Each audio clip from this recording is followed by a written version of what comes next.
सृष्टि के बिल्कुल आरंभ में, जब न दिशाएं थी, न समय, न कोई ध्वनि, केवल शून्य था। उसी शून्य में भगवान विष्णु की नाभि से एक दिव्य स्वर्णिम कमल प्रकट हुआ और उस कमल पर जन्मे 4 मुखों वाले ब्रह्मा। जन्म लेते ही ब्रह्मा जी के मन में सबसे पहला प्रश्न उठा, मैं कौन हूं? मैं यहां क्यों हूं? उनके चारों ओर कोई मार्गदर्शन नहीं था, कोई जिसने उन्हें बताए कि उनका उद्देश्य क्या है। अपने जन्म का मूल जानने के लिए ब्रह्मा ने कमल की लंबी डंडी में नीचे उतरना शुरू किया। उनके मन में यही भावना थी, शायद जड़ मिल जाए तो मेरी उत्पत्ति समझ आ जाएगी। वे बहुत दूर तक गए, पर उन्हें न कोई अंत मिला, न कोई प्रकाश। हर ओर केवल अंधकार ही दिखाई दिया। थक कर वे वापस कमल पर लौट आए। अब वे पहले से भी अधिक उलझन में थे। ब्रह्मा के अंदर एक गहरी बेचैनी थी। अगर मुझे नहीं पता कि मैं कौन हूं, तो मैं क्या करूं? उत्तर पाने के लिए उन्होंने वहीं कमल पर बैठकर लंबे समय तक ध्यान किया, मन को शांत किया और आंतरिक सत्य को खोजने का प्रयास किया। यह तपस्या बाहरी नहीं, भीतर की खोज थी। लंबी तपस्या के बाद उनके अंदर एक शांत, कोमल और दिव्य प्रेरणा उठी, जो किसी और का नहीं, स्वयं आदिशक्ति देवी का संकेत था। उन्हें भीतर से एक स्पष्ट अनुभूति हुई कि वे अकेले नहीं हैं। ब्रह्मांड में एक सर्वोच्च शक्ति है जिसने उन्हें उद्देश्य देकर भेजा है, और वही देवी शक्ति उन्हें सृष्टि रचना में मार्गदर्शन देगी। ब्रह्मा ने पहली बार महसूस किया कि उनकी बुद्धि शक्ति और चेतना किसी दिव्य शक्ति से जुड़ी हुई है। इस प्रेरणा के बाद ब्रह्मा के भीतर का भ्रम मिट गया। अब उन्हें स्पष्ट समझ आ चुकी थी, मेरा कार्य सृष्टि की रचना है। यह जिम्मेदारी मुझे दी गई है और इस कार्य के लिए मुझे शक्ति देवी से ही मिलेगी। इस समझ के साथ उनके भीतर स्थिरता और आत्मविश्वास जागा और वे आगे के अध्यायों में सृष्टि निर्माण के लिए तैयार हुए। तपस्या और दिव्य प्रेरणा मिलने के बाद भी ब्रह्मा जी के मन में एक प्रश्न था, मैं सृष्टि कैसे करूं? मेरे पास न ज्ञान है, न शक्ति। उनकी यह आंतरिक शंका देवी महाशक्ति तक पहुंची, क्योंकि ब्रह्मांड में उत्पन्न हर विचार देवी चेतना से ही जुड़ा होता है। देवी ने यह महसूस किया कि अब ब्रह्मा सृष्टि के लिए तैयार है, लेकिन आत्मविश्वास की कमी थी। अचानक कमल के भीतर एक प्रकाश फैला। यह प्रकाश बाहरी नहीं था, यह ब्रह्मा के भीतर जागी देवी की शक्ति थी। ब्रह्मा ने पहली बार महसूस किया कि उनकी चेतना में एक नई ऊर्जा उठी है। स्पष्ट बुद्धि, सृष्टि विधान की समझ और तत्वों की रचना का ज्ञान। यह शक्ति किसी पुस्तक या गुरु से नहीं, स्वयं आदिशक्ति देवी से प्राप्त हुई। अब ब्रह्मा को यह अनुभव हुआ, सृष्टि मेरी नहीं, देवी की शक्ति का विस्तार है। देवी की दी हुई बुद्धि से ब्रह्मा जी ने पहली बार पूरे ब्रह्मांड की संरचना को देखना शुरू किया। उन्हें दिखाई दिए 5 तत्वों का गठन, समय का आरंभ, दिशाओं का निर्माण, जीवन के बीज और आगे आने वाली विविध सृष्टियां। यह सब ब्रह्मा अकेले नहीं देख रहे थे, बल्कि देवी की ऊर्जा उनके माध्यम से देख रही थी।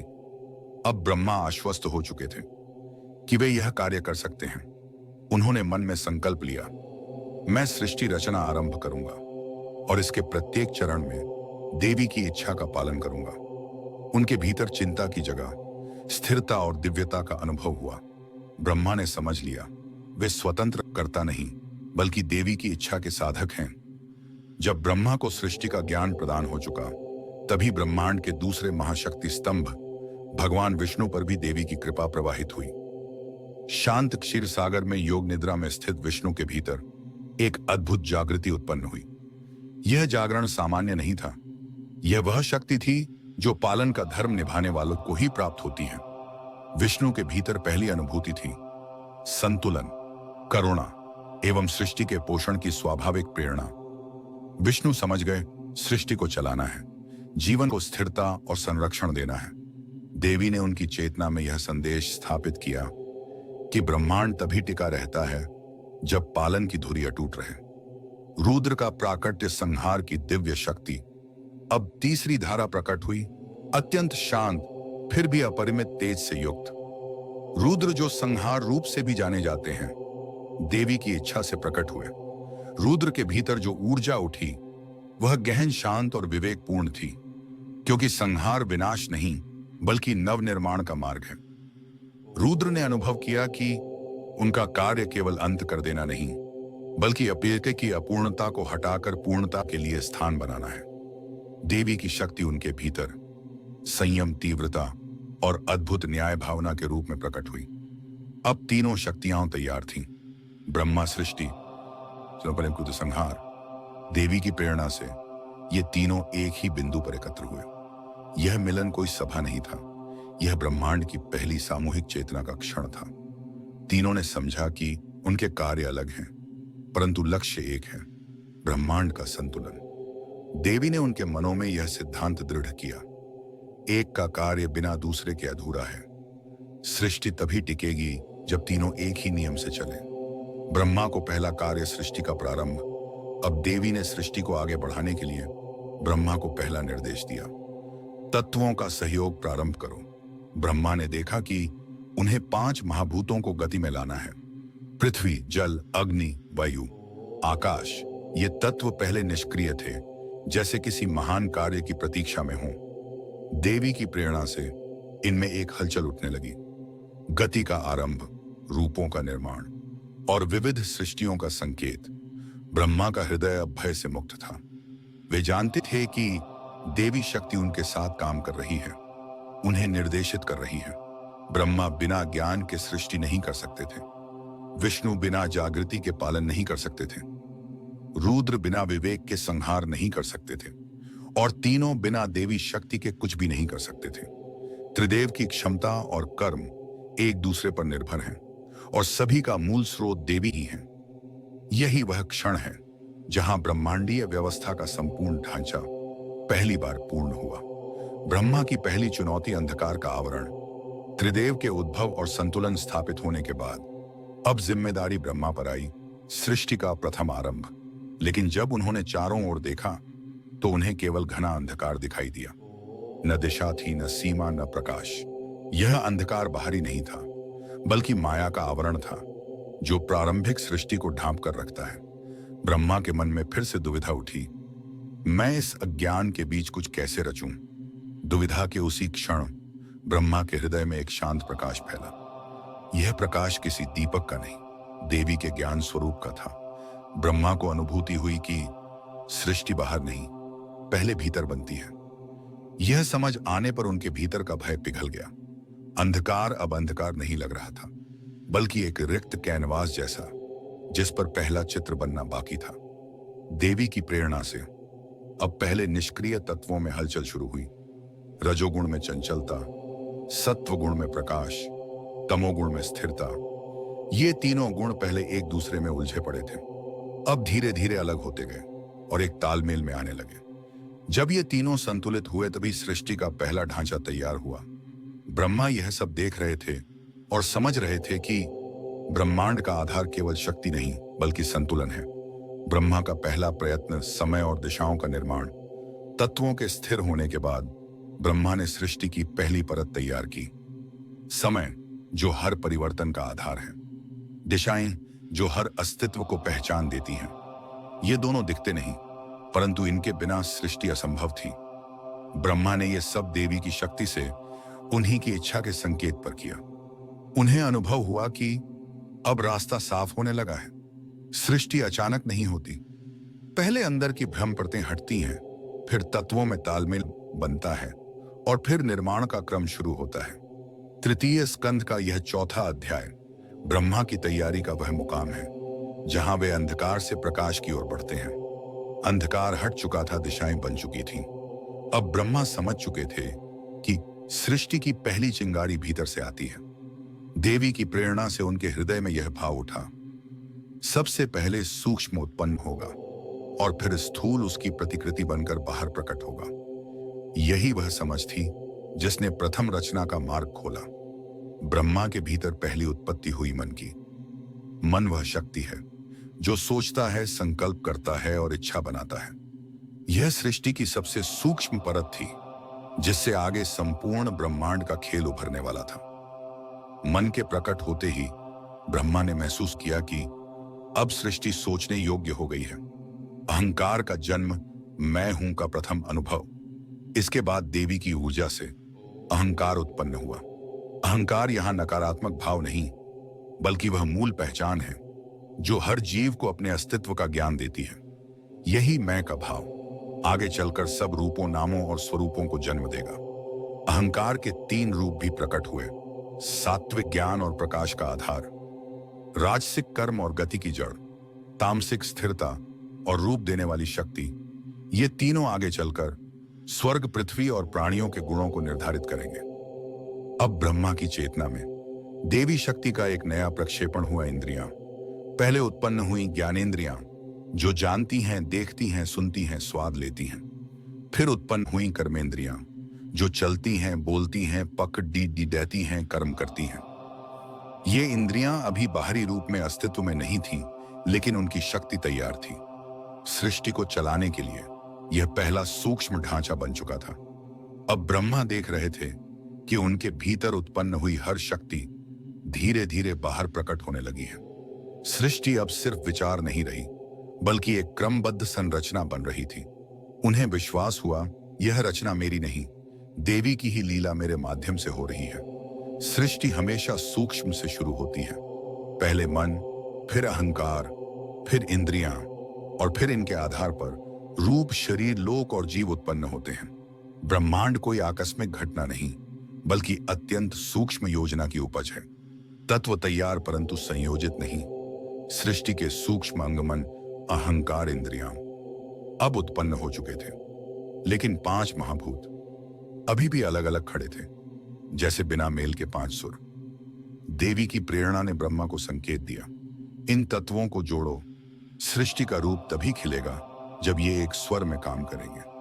अब जो पहला बड़ा सृजन हुआ वह था महत तत्व, ब्रह्मांड की प्रारंभिक बुद्धि। यह वह शक्ति है जिससे प्रकृति निर्णय लेती है कि क्या बनना है, कैसे बनना है और किस क्रम में बनना है।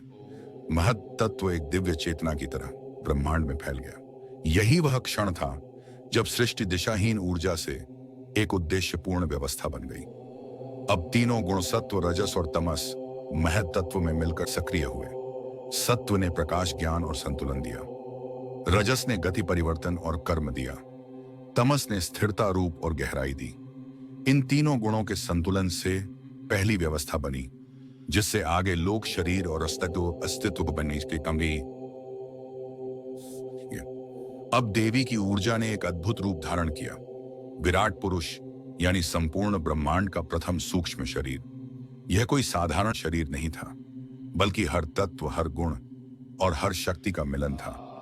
उस विराट देह में अंतरिक्ष उसकी श्वास, अग्नि उसकी दृष्टि, वायु उसकी प्राण शक्ति, जल उसकी रसना, पृथ्वी उसका आधार, सब कुछ एक साथ जुड़कर एक संपूर्ण ब्रह्मांडीय स्वरूप बना। ब्रह्मा ने पहली बार सृष्टि का पूरा जीवित ढांचा देखा, एक ऐसा शरीर जो पूरे ब्रह्मांड का प्रतीक था। सृष्टि अब चलने को तैयार है।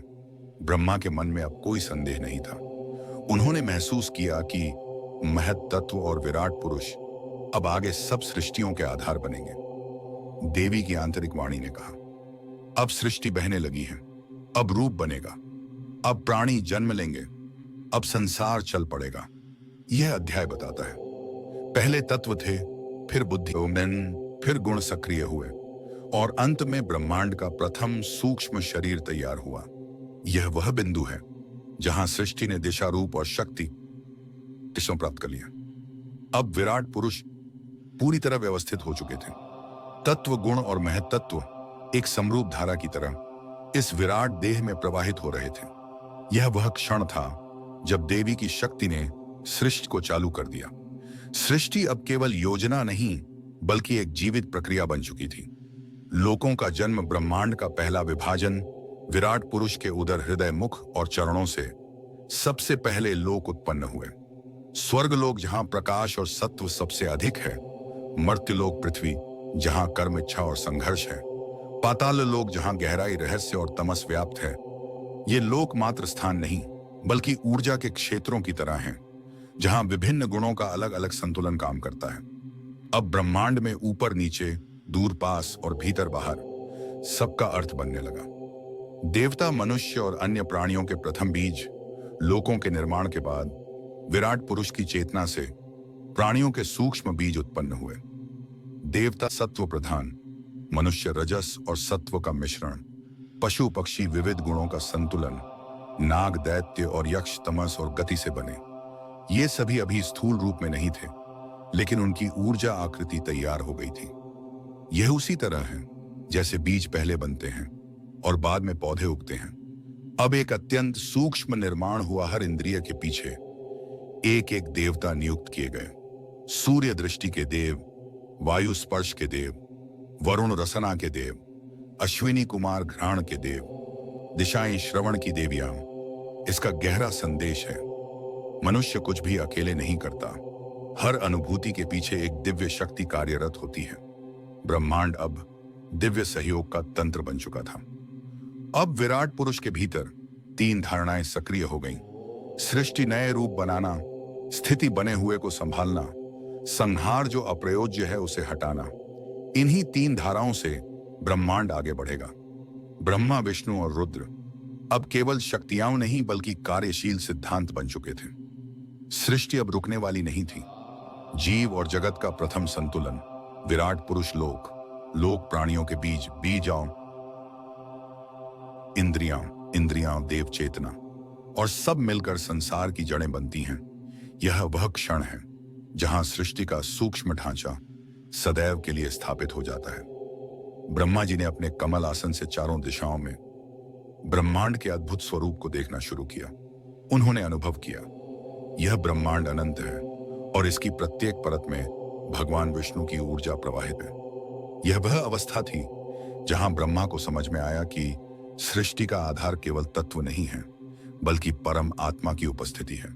ब्रह्मा जी को अचानक लगा कि यह समूचा ब्रह्मांड मानो किसी विशाल देह की तरह व्यवस्थित है। उन्होंने देखा, सूर्य उनके मुख के समान, चंद्रमा उनके मन का प्रतीक, अग्नि उनकी ऊर्जा, समुद्र उनके पांव, पृथ्वी उनका चरण स्थान, दिशाएं उनकी भुजाएं। ब्रह्मा समझ गए, मैं जिस सृष्टि को बनाने वाला हूं उसका मूल स्रोत ये विष्णु का विराट रूप ही है। इस विराट दृश्य ने ब्रह्मा की बुद्धि को विनम्र कर दिया। उन्हें लगा, मैं क्या रचूंगा, सब कुछ तो पहले से ही भगवान की लीला में रचा हुआ है। उनकी अहंकार की अंतिम परत भी विराट रूप के दर्शन में पिघल गई। देवी की प्रेरणा ने उनके भीतर कहा, ब्रह्मा, यही वह ज्ञान है जिसे समझकर सृष्टि आरंभ होती है। सृष्टि तुम्हारी नहीं, भगवान विष्णु की इच्छा का विस्तार है।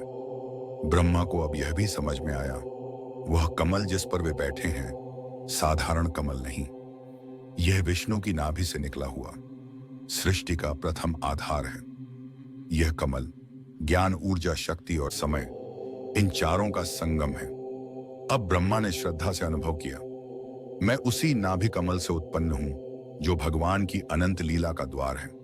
सृष्टि का मूल विष्णु है, समय विष्णु का ही विस्तार है, प्रत्येक तत्व उनकी इच्छा से चल रहा है और ब्रह्मा स्वयं भी उनकी लीला का साधन है।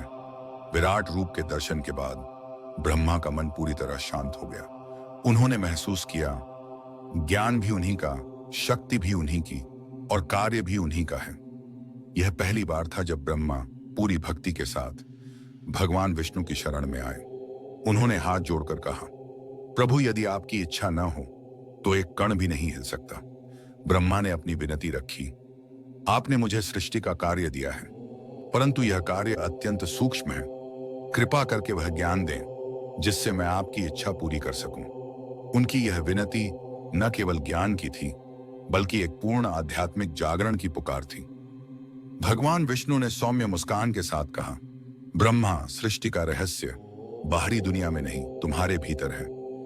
जिस क्षण तुम अपने भीतर मेरी उपस्थिति को पहचान लोगे, तुम्हारे सामने सृष्टि का पूरा विज्ञान स्वतः प्रकट हो जाएगा। वे आगे समझाते हैं, अहंकार मिटे तो सृष्टि की बुद्धि प्रकट होती है। कर्तापन त्यागो, मैं तुम्हारे माध्यम से करूंगा। जो समर्पित है वही सच्चा सृष्टिकर्ता बनता है। विष्णु ने ब्रह्मा को एक ऐसा दिव्य ज्ञान दिया जो केवल सृष्टि के प्रारंभ में ही प्रकट होता है।